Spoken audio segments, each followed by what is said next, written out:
Salut les amis, j'espère que vous allez bien parce que c'est le cas pour moi. Alors, j'aimerais aujourd'hui qu'on parle du complexe d'infériorité. Vous savez, hier, après avoir fini de réviser, je voulais aller dormir, mais avant, j'ai regardé une vidéo. En regardant la vidéo, vous savez, en Facebook, on regarde une vidéo et après une autre et ainsi de suite. Donc, je suis tombé sur une vidéo qui parlait du complexe des footballeurs africains qui décident de marier des femmes blanches. C'est ce qui était dit dans la vidéo. Donc, les footballeurs africains, par complexe d'infériorité, lorsqu'ils réussissent, ils se marient à des femmes blanches. Vous savez, ces phénomènes, ou bien on va dire ce débat, il ne date pas d'hier. C'est un débat qui est assez fréquent. Et moi, je vais donner mon avis en fait sur ce sujet-là. Je suis sûr que ça ne va pas plaire à tout le monde, mais c'est mon avis à moi.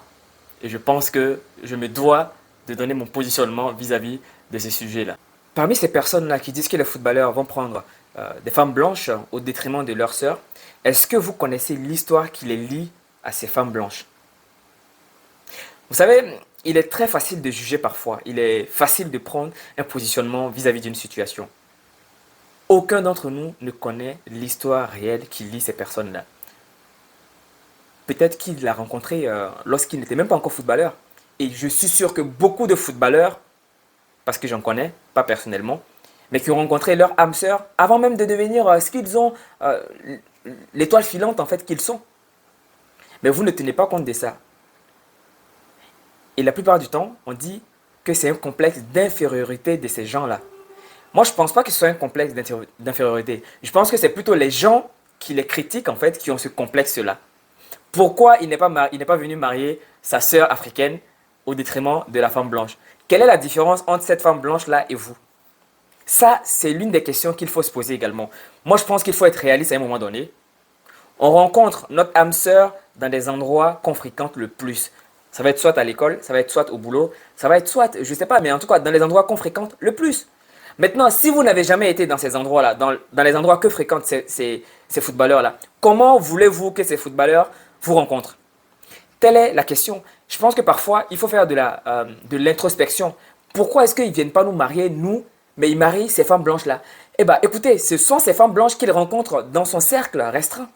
C'est comme ça que ça se passe. En général, les gens se marient à des personnes qui sont dans leur cercle restreint. Et ça, ce n'est pas du tout négligeable. Je ne pense pas que ce soit un complexe d'infériorité. Je pense qu'il y a une vraie histoire derrière ces relations-là. Et je pense qu'il faut quand même sortir de ces préjugés du complexe d'infériorité. Moi, je pense que ce sont des gens qui sont assez stables émotionnellement, mentalement, financièrement. Et donc, ils n'ont pas besoin de ce complexe d'infériorité. Et en général, c'est le cuisinier qui se plaint du patron et jamais le patron du cuisinier. S'il ne sait pas faire une bonne cuisine, qu'est-ce qui va se passer? Le cuisinier sera viré. Et donc, ces personnes-là qui critiquent ces gens-là, ces footballeurs-là justement, de marier des femmes blanches par complexe d'infériorité, moi je les répertorie comme des cuisiniers. Peut-être qu'il y a des footballeurs qui se marient par complexe d'infériorité, je n'en connais pas, mais je pense que la plupart des footballeurs ont une réelle histoire avec leurs femmes. Et donc, arrêtons de préjuger ces gens-là. Connaissons d'abord leur histoire avant de commencer à diffamer, parce que ça s'appelle de la diffamation. Attention, je ne sais pas si vous savez, maintenant la diffamation, c'est quelque chose qui est assez répandu sur les réseaux sociaux et on peut avoir une poursuite pour cela. Donc voilà, de grâce, il faut qu'on soit assez mature en fait pour savoir que ce sont des adultes donc qui ont le droit tout à fait de marier des personnes qu'ils veulent, des personnes en qui ils sont ou elles sont amoureuses également. Donc ça c'est vraiment important. Il y a une réelle histoire derrière ces gens-là.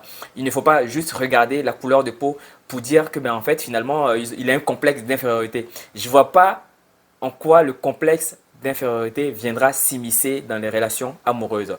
Il faut qu'on en sorte de ce mindset-là. Il faut qu'on soit assez capable, assez mature justement pour prendre beaucoup de recul vis-à-vis de la situation amoureuse des gens. D'ailleurs, ça les concerne que.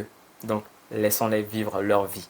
Voilà, c'est mon positionnement que je voulais donner. Je suis sûr que tout le monde ne sera pas d'accord avec mon positionnement et c'est tout à fait normal. Voilà, chacun est libre de dire ce qu'il veut en commentaire. D'ailleurs, j'aimerais savoir en fait, qu'est-ce que vous en pensez?